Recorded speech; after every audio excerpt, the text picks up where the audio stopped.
Hello, and welcome to another episode of Incremental Doom. Tonight, we continue imagining the horrors of modern society post-catastrophe through an ironic, melancholy story about technology written by a master of speculative fiction. In ways that will ring familiar to us, it presents a vision of a house fully automated to provide every convenience. Competence, with a facsimile of personality. But did some advanced technology remove the human beings? Can an intelligent house fulfill itself, or even maintain itself, when left profoundly vacant? There Will Come Soft Rains by Ray Bradbury. In the living room, the voice clock sang, "Tick-tock, 7 o'clock, time to get up, 7 o'clock. As if it were afraid that nobody would. The morning house lay empty. The clock ticked on, repeating and repeating its sounds into the emptiness. 7-9, breakfast time, 7-9. In the kitchen, the breakfast stove gave a hissing sigh and ejected from its warm interior 8 pieces of perfectly browned toast, 8 eggs, sunny side up, 16 slices of bacon, 2 coffees, and 2 cool glasses of milk. Today is August 4th, 2026, in the city of Allendale, California, said a second voice from the kitchen ceiling. It repeated the date 3 times for memory's sake. Today is Mr. Featherstone's birthday. Today is the anniversary of Toleda's marriage. Insurance is payable, as are the water, gas, and light bills. Somewhere in the walls, relays clinked. Memory tapes glided under electric eyes. 8-1, tick-tock, 8-1 o'clock, off to school, off to work, run, 8-1. But no doors slammed. No carpets took the soft tread of rubber heels. It was raining outside. The weather box on the front door sang quietly. Rain, go away. Umbrellas, raincoat for today. And the rain tapped on the empty house, echoing. Outside, the garage chimed and lifted its door to reveal the waiting car. After a long wait, the door swung down again. At 8:30, the eggs were shriveled and the toast was like stone.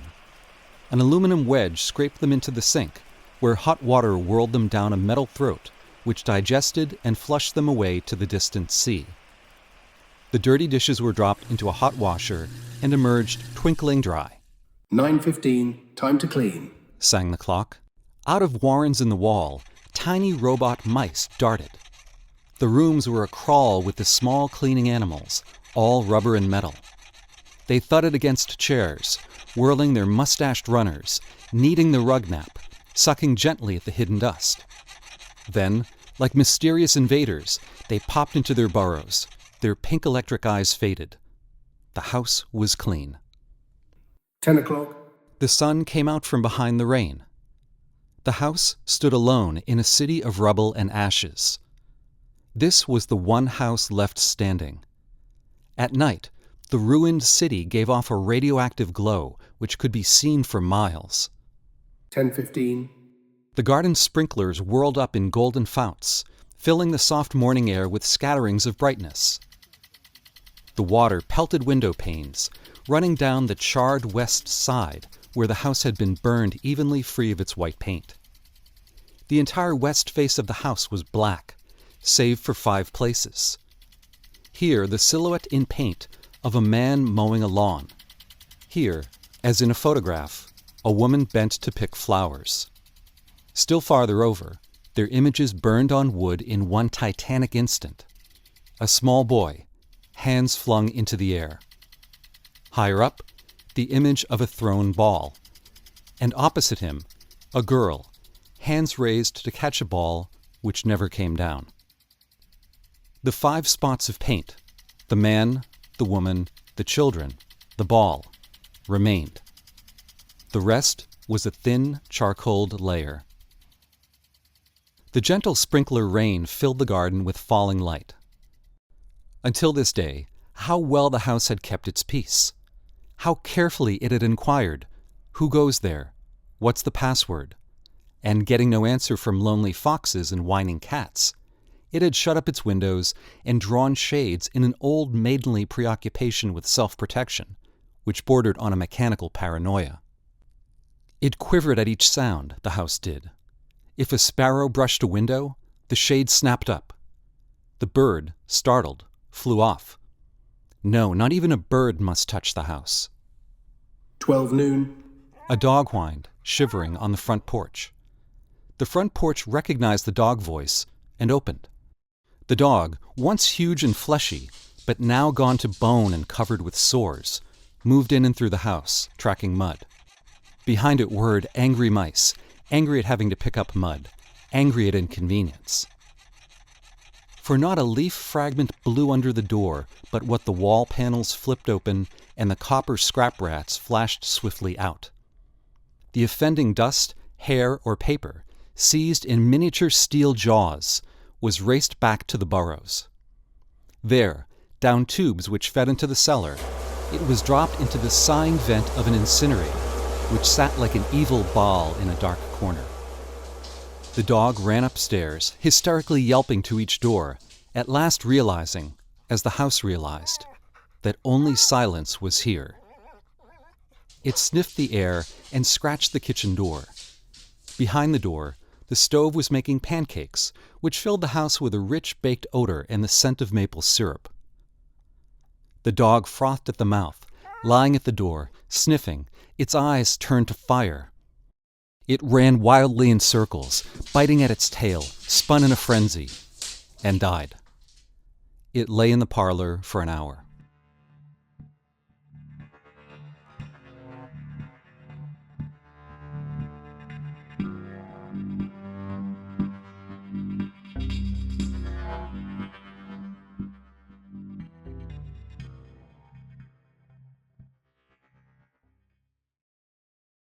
Two o'clock. Sang a voice. Delicately sensing decay at last, the regiments of mice hummed out as softly as blown gray leaves in an electrical wind.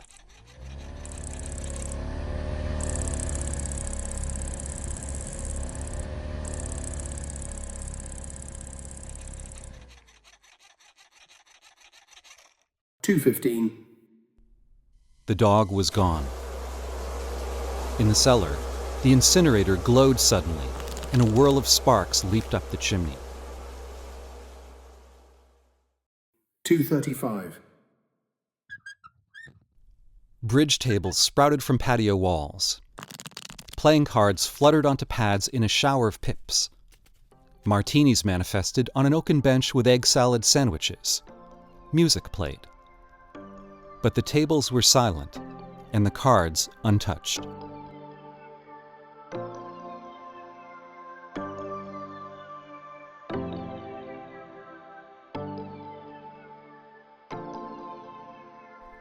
At 4 o'clock, the tables folded like great butterflies back through the paneled walls. 4:30. The nursery walls glowed. Animals took shape. Yellow giraffes, blue lions, pink antelopes, lilac panthers cavorting in crystal substance. The walls were glass. They looked out upon color and fantasy. Hidden films clocked through well-oiled sprockets, and the walls lived. The nursery floor was woven to resemble a crisp cereal meadow.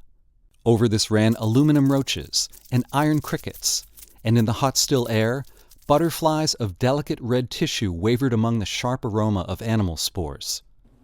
There was the sound like a great matted yellow hive of bees within a dark bellows, the lazy bumble of a purring lion. And there was the patter of okapi feet and the murmur of a fresh jungle rain, like other hoofs falling upon the summer-starched grass. Now the walls dissolved into distances of parched grass, mile on mile, and warm, endless sky. The animals drew away into thorn breaks and water holes. It was the children's hour.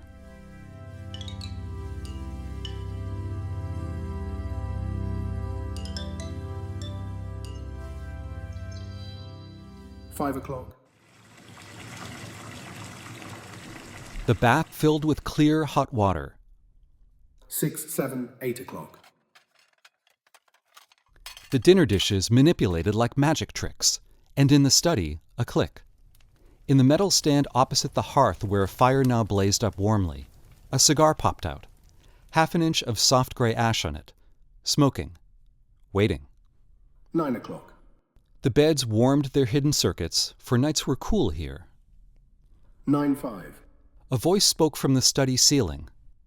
"Mrs. McClellan, which poem would you like this evening?"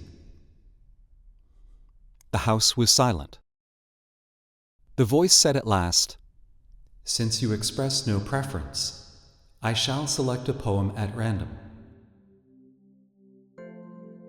Quiet music rose to back the voice. Sarah Teasdale, as I recall, your favorite.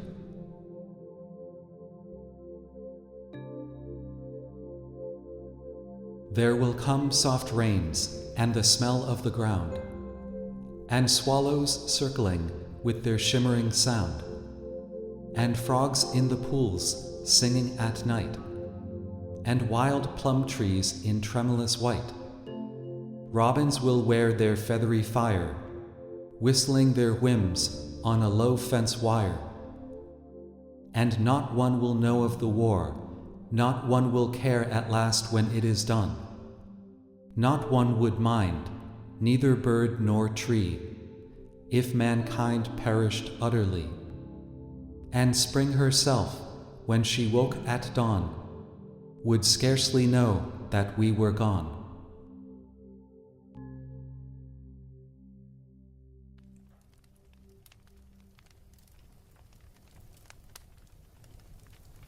The fire burned on the stone hearth, and the cigar fell away into a mound of quiet ash on its tray. The empty chairs faced each other between the silent walls, and the music played.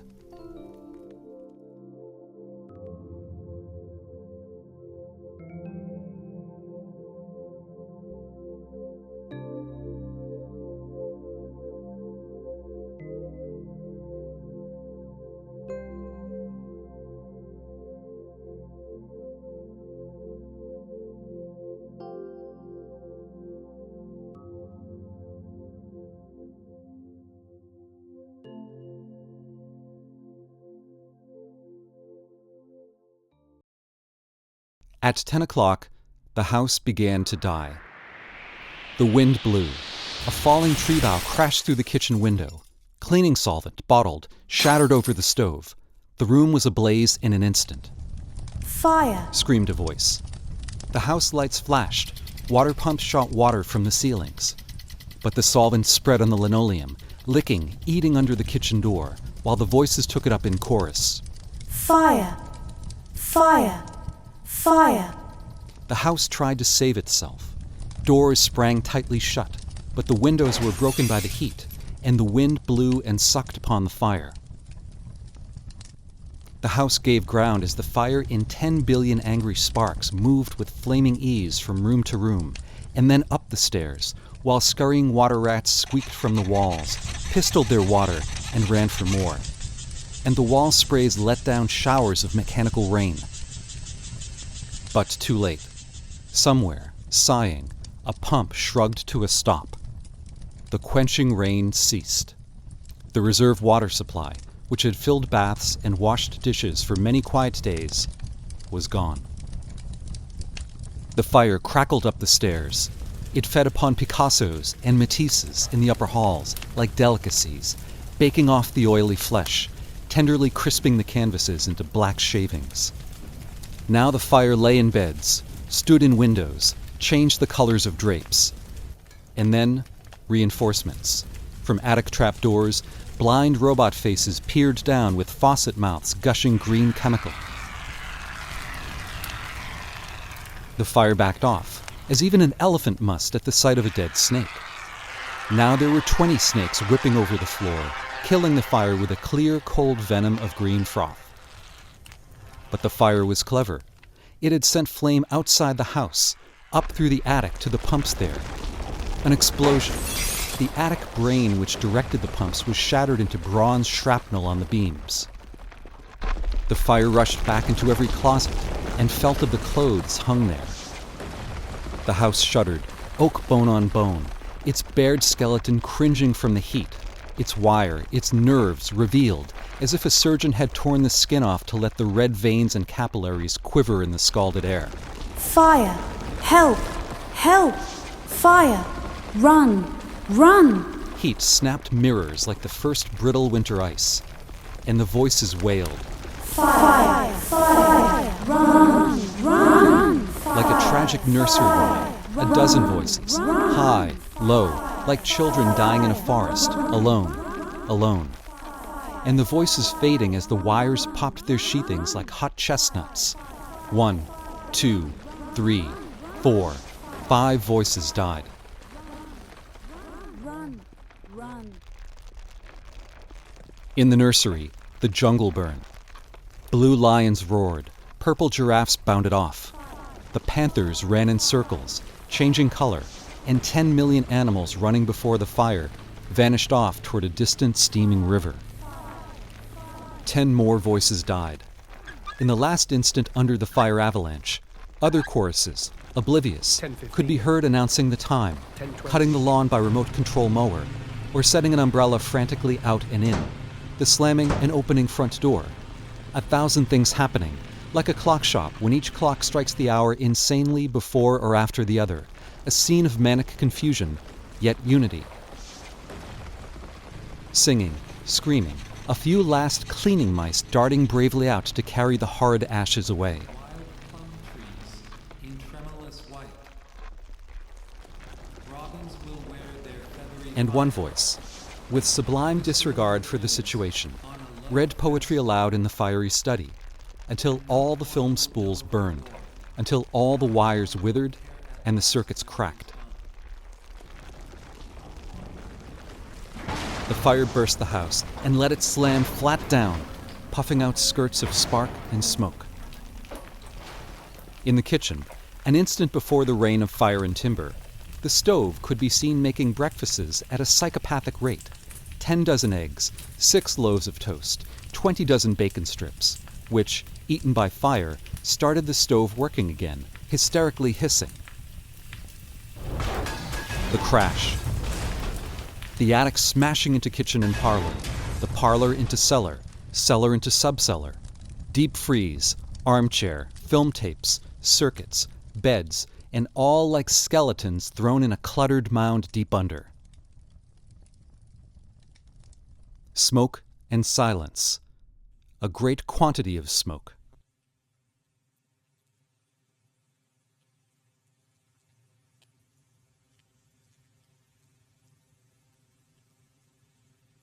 Dawn showed faintly in the east. Among the ruins, one wall stood alone. Within the wall, a last voice said, over and over, again and again, even as the sun rose to shine upon the heaped rubble and steam. Today is August 5th, 2026. Today is August 5th, 2026. Today is August 5th, 2026.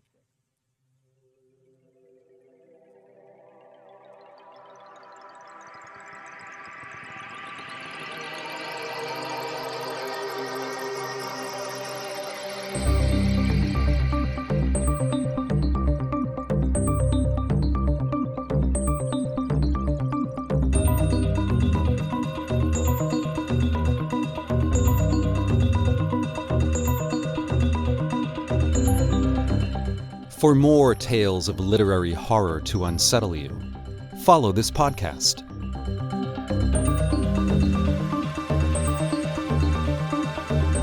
Incremental Doom. Exponential Entertainment. I'm Edgar.